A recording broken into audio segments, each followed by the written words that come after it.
চোখ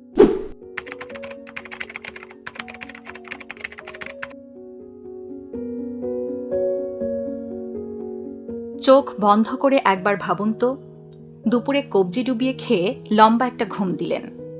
বিকেলে উঠে চায়ের কাপ হাতে নিয়ে রিয়াল মাদ্রিদ আর বার্সেলোনা নিয়ে তুমুল ঝগড়া জুড়িয়ে দিলেন। আর মন চাইলে রাস্তায় বেরিয়ে বন্ধুদের দিকে কয়েক টন টমেটো ছুঁড়ে মারলেন। কি খুব চেনা চেনা লাগছে? মনে হচ্ছে যেন আমাদেরই পাড়ার কোনো গল্প। কিন্তু না, বলছি ইউরোপের সবচেয়ে স্টাইলিশ আর পাগলাটে দেশ স্পেনের কথা, যে দেশে মানুষ দুপুরে ঘুমানোটাকে রীতিমতো জাতীয় দায়িত্ব মনে করে, আর কথায় কথায় মানি হাইটসের প্রফেসরের মতো রোমাঞ্চ খোঁজে। সেই জ্যান্ত কার্নিভালের দেশ স্পেনে আপনাদের স্বাগত।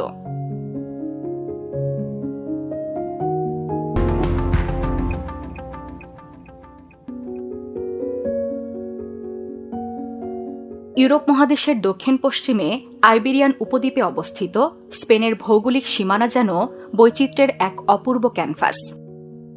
দেশটির পূর্ব দিকে দিগন্ত বিস্তৃত ভূমধ্যসাগর এবং পশ্চিমে রয়েছে প্রতিবেশী দেশ পর্তুগাল ও উত্তাল আটলান্টিক মহাসাগর। স্পেনের উত্তরে ফ্রান্সের সাথে সীমানা থাকায় পাহাড়ি এলাকার ঠিক মাঝখানে অ্যান্ডোরা নামের ছোট্ট একটি দেশ বেশ নীরবে ঘাপটি মেরে আছে। সবচেয়ে চমকপ্রদ হল দেশটির দক্ষিণ দিক, যেখানে রয়েছে বিশ্ববিখ্যাত জিব্রাল্টার প্রণালী।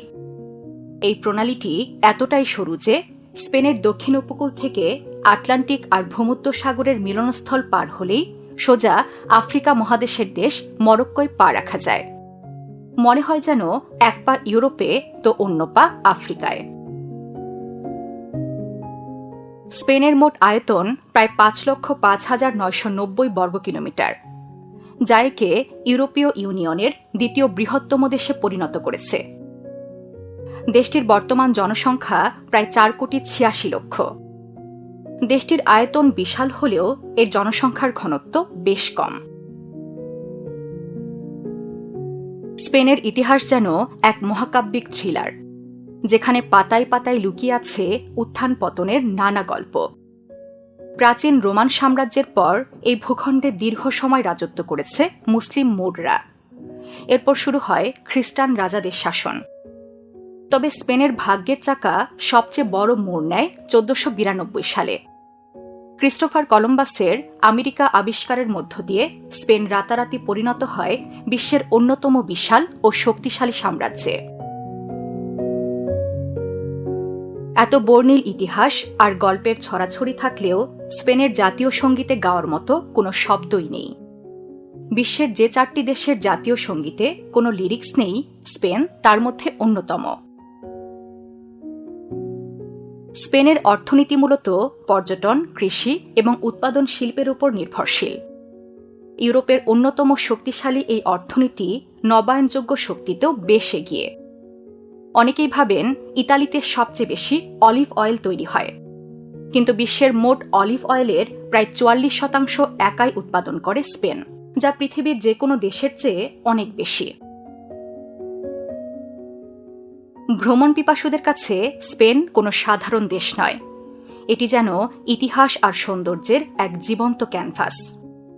এখানকার প্রতিটি শহরের অলিতে গলিতে কান পাতলেই শোনা যায় হাজার বছরের পুরনো সব রাজকীয় গল্প। একদিকে চোখ ধাঁধানো ঐতিহাসিক প্রাসাদ, আর অন্যদিকে আধুনিক স্থাপত্যের জাদু আর ভূমধ্যসাগরের শান্ত নীল জলরাশি। স্পেন মানেই ভ্রমণ পিপাসুদের এক স্বপ্নের গন্তব্য। সাগ্রাদা ফ্যামিলিয়া হল স্পেনের বার্সেলোনায় অবস্থিত একটি বিশাল এবং বিখ্যাত রোমান ক্যাথলিক ব্যাসিলিকা। কিংবদন্তি স্থপতি আন্তোনিও গাউদির এই সৃষ্টিকে বাহিরে থেকে দেখলে মনে হবে যেন রূপকথার কোনো বিশাল বালির দুর্গ, আর ভেতরে ঢুকলে মনে হবে আপনি জাদুকরী কোনো পাথুরে গাছের জঙ্গলে এসে পড়েছেন। 1882 সালে এর নির্মাণ কাজ শুরু হয়েছিল, কিন্তু অবাক করা বিষয় হল এর নির্মাণ কাজ আজও শেষ হয়নি। রাজমিস্ত্রিদের যেন কোনো তাড়াই নেই। দেখে মনে হয় তারা বুঝি অনন্তকাল ধরে টিবেক নিচ্ছেন। আলহামরা স্পেনের গ্রানাডায় অবস্থিত মধ্যযুগীয় মুসলিম স্থাপত্যের এক বিখ্যাত ঐতিহাসিক দুর্গ ও প্রাসাদ কমপ্লেক্স, যার অর্থ লাল দুর্গ। আলহামরার ভেতরে ঢুকলে আপনার মনে হবে দেয়ালগুলো যেন আপনার সাথে কথা বলছে। এর ভেতরে কোনো সাদামাটা দেয়াল নেই, পুরোটাই অত্যন্ত সূক্ষ্ম জ্যামিতিক নকশা, ফুলপাতার কারুকাজ এবং সুন্দর আরবি ক্যালিগ্রাফি দিয়ে মোড়ানো। দেয়ালের পরতে পরতে আরবিতে খোদাই করে লেখা রয়েছে, আল্লাহ ছাড়া কোনো বিজয়ী নেই। 1492 সালে খ্রিস্টান রাজারা যখন গ্রানাডা দখল করে নেয়, তখন নিয়ম অনুযায়ী আগের শাসকদের সব স্থাপনা ধ্বংস করে দেওয়ার কথা ছিল। কিন্তু আলহামরার সৌন্দর্য দেখে তারা এতটাই বাকরুদ্ধ হয়েছিলেন যে এর গায়ে একটি আঁচড় কাটারও সাহস তাদের হয়নি। উল্টো তারা মুগ্ধ হয়ে এটিকে নিজেদের রাজপ্রাসাদ বানিয়ে ফেলেন। ইউরোপের সবচেয়ে বড় রাজপ্রাসাদ হল রয়্যাল প্যালেস অফ মাদ্রিদ। 13,50,000 বর্গফুটেরও বেশি জায়গা জুড়ে থাকা এই প্রাসাদে সর্বমোট 3,418টি কক্ষ রয়েছে। জায়গাটি এতই বিশাল আর গোলকধাঁধার মতো যে মজা করে বলাই যায় রাজা নিজেই হয়তো মাঝে মাঝে গুগল ম্যাপ ছাড়া নিজের বেডরুম খুঁজে পান না। এর ভেতরে সাজসজ্জা, অমূল্য সব চিত্রকর্ম, রাজকীয় অস্ত্রাগার আর সোনা দিয়ে মোড়ানো কারুকাজ দেখলে আক্ষরিক অর্থেই চোখ ধাঁধিয়ে যায়। মজার ব্যাপার হল, স্পেনের বর্তমান রাজা ষষ্ঠ ফিলিপে আসলে এত বড় প্রাসাদে থাকেনি না। তিনি মাদ্রিদের বাহিরে ছোট একটি প্রাসাদে ছিমছাম জীবনযাপন করেন। এই 3,418 রুমের রাজপ্রাসাদটি এখন শুধুই বড় কোনো রাষ্ট্রীয় অনুষ্ঠান আর পর্যটকদের ঘোরার জন্যই ব্যবহৃত হয়।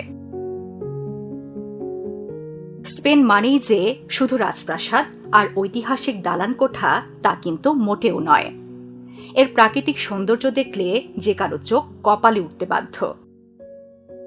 স্পেনের গ্যালাসিয়া উপকূলে অবস্থিত ক্যাথেড্রাল বিচ যেন প্রকৃতির এক অবিশ্বাস্য জাদুকরী সৃষ্টি। হাজার হাজার বছর ধরে উত্তাল সাগরের ঢেউ আশ্রে পড়ে পাহাড়ের শক্ত পাথর ক্ষয়ে তৈরি করেছে সুবিশাল সব খিলান বা তোরণ। অবাক করা বিষয় হল, পাথরের এই প্রাকৃতিক তোরণগুলো দেখতে অবিকল প্রাচীন কোনো চার্চ বা ক্যাথেড্রালের মতো। তবে সবচেয়ে রোমাঞ্চকর ব্যাপার হল, প্রকৃতির এই লুকোচুরি খেলার আসল সৌন্দর্য উপভোগ করতে হলে আপনাকে অবশ্যই ভাটার সময় সেখানে যেতে হবে। কারণ জোয়ার এলেই সমুদ্র তার এই অপরূপ সৌন্দর্যকে পুরোপুরি নিজের ভেতর লুকিয়ে ফেলে আর পুরো সৈকতটি তলিয়ে যায় আটলান্টিকের নীল জলরাশির নিচে। যারা উৎসব আর উল্লাস ভালোবাসেন তাদের কাছে ইবিজা একটি স্বর্গরাজ্যের নাম। ভূমধ্য সাগরের বুকে ভাসমান এই দ্বীপে যেন রাত বলে কিছুই নেই। সূর্যাস্ত হলেই এখানে শুরু হয় আলো, লেজার, বিশ্বখ্যাত ডিজেদের মিউজিক আর উদ্দাম নাচাগানার এক অন্তহীন উৎসব। সারা রাত পার্টি করে সকালে সমুদ্র সৈকতে রোদ পোহানোর জন্য ইবিজার চেয়ে সেরা জায়গা পৃথিবীতে আর দ্বিতীয়টি নেই। অ্যাডভেঞ্চার আর রক্তে শিহরণ জাগানো রোমাঞ্চ যাদের পছন্দ, ক্যামিনিটো দেল রে জায়গাটি তাদের জন্যই। একসময় খাড়া পাহাড়ের গায়ে ঝুলে থাকা এই সরু কাঠের পথটিকে বলা হতো বিশ্বের সবচেয়ে বিপজ্জনক হাঁটার পথ। মাটি থেকে প্রায় 100 মিটার উঁচুতে পাহাড়ের দেয়ালে আক্ষরিক অর্থে ঝুলে আছে এই পথটি। নিচে বয়ে চলা নদী আর দুপাশে বিশাল পাহাড়। এই ঝুলন্ত পথে হাঁটার সময় ভয়ে আপনার বুক কাঁপবে আর গায়ে কাটা দেবে একদম নিশ্চিত। সেভিয়া শহরের প্লাজা দে এম্পানা চত্বরটি দেখলে মনে হবে যেন কোনো শিল্পীর ক্যানভাস থেকে উঠে আসা এক জীবন্ত পেন্টিং। এর বিশাল অর্ধবৃত্তাকার আকৃতি, মাঝখান দিয়ে বয়ে চলা শান্ত জলের খাল আর তার উপর দিয়ে যাওয়া সুন্দর সুন্দর সেতুগুলো যে কাউকেই মুগ্ধ করবে। জায়গাটি এতই সুন্দর আর জাদুকরী যে স্টার ওয়ার্স ও লরেন্স অফ অ্যারাবিয়ার মতো বিখ্যাত সব হলিউড মুভির নির্মাতারাও এর প্রেমে পড়েছিলেন এবং এখানে সিনেমার শুটিংও করেছিলেন। এখানকার শান্ত জলে নৌকায় ঘুরে বেড়ালে মনে হবে যেন ইতালির ভেনিস শহরে চলে এসেছেন। স্পেনের উত্তাল সমুদ্রের ঢেউ আর রুক্ষ পাহাড়ের বুকে যেমন এক বুনো উন্মাদনা লুকিয়ে আছে, ঠিক তেমনি স্প্যানিশদের রক্তে মিশে আছে ফুটবলের এক বাঁধভাঙা জোয়ার। মাঠের খেলায় স্পেনের ছোট ছোট পাসে বল নিয়ন্ত্রণের শৈল্পিক স্টাইল, টিকিটাকা, পুরো ফুটবল বিশ্বকেই জাদুমুগ্ধ করে বদলে দিয়েছিল। এই জাদুকরী ফুটবল দিয়েই তারা 2010 সালে ফিফা বিশ্বকাপ জিতেছে। ফুটবল নিয়ে তাদের আবেগের সবচেয়ে বড় প্রমাণ হল দুটি বিখ্যাত ক্লাব রিয়াল মাদ্রিদ এবং বার্সেলোনা। জানলে অবাক হবেন, এই বিশাল ক্লাবগুলোর মালিক কোনো একক ধনী বিলিনিয়ার নন, বরং ক্লাবগুলোর আসল মালিক হল এদের লক্ষ লক্ষ সাধারণ সমর্থক। আর এই উন্মাদনার সবচেয়ে বড় মঞ্চ হল বার্সেলোনার হোম গ্রাউন্ড নু ক্যাম্প। এটি ইউরোপের সবচেয়ে বড় ফুটবল স্টেডিয়াম, যেখানে প্রায় 1 লাখ দর্শক একসাথে বসে যখন প্রিয় দলের জন্য গর্জে ওঠে, তখন মনে হয় যেন ভূমিকম্প হচ্ছে। স্পেনের মানুষ কেবল বাঁচার জন্য খায় না, তারা খাওয়ার জন্যই যেন বাঁচে।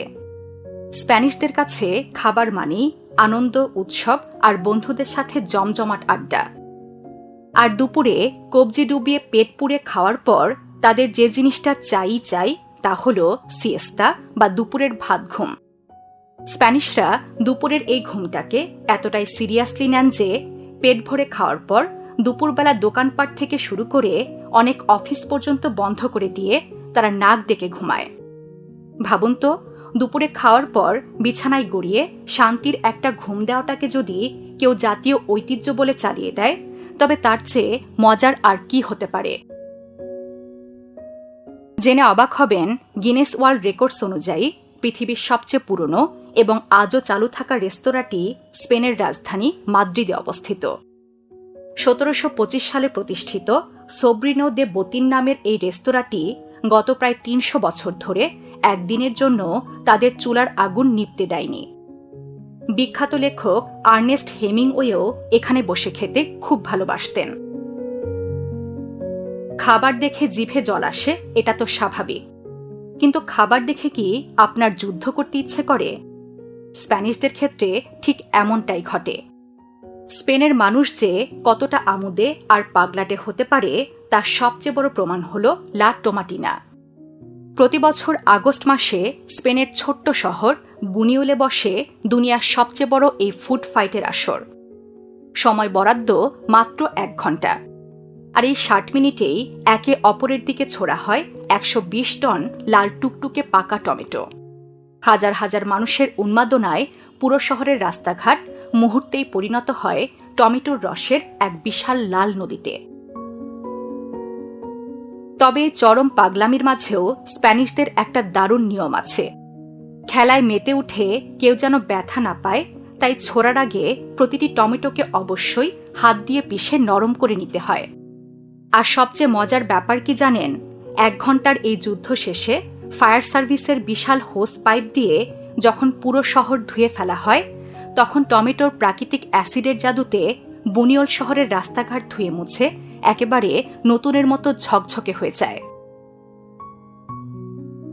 সব মিলিয়ে স্পেন কেবল মানচিত্রের সীমানায় আটকে থাকা কোনো দেশ নয়, এটি যেন রঙের তুলিতে আঁকা এক জীবন্ত ক্যানভাস, যেখানে রোমান আর মুরদের প্রাচীন ইতিহাস এসে মিশেছে আধুনিক স্থাপত্যের জাদুতে। স্পেনের কোন বিষয়টি আপনাকে সবচেয়ে বেশি আকর্ষণ করেছে কমেন্ট করে জানাতে ভুলবেন না। আর হ্যাঁ, এমন আরও অনেক অজানা আর রোমাঞ্চকর তথ্য পেতে লাইক ও শেয়ার করে বিশ্বপ্রান্তরের সাথেই থাকুন। দেখা হবে পরবর্তী কোনো দারুণ গন্তব্যে। ততক্ষণের জন্য স্প্যানিশ স্টাইলে আদিওস, মানে বিদায়।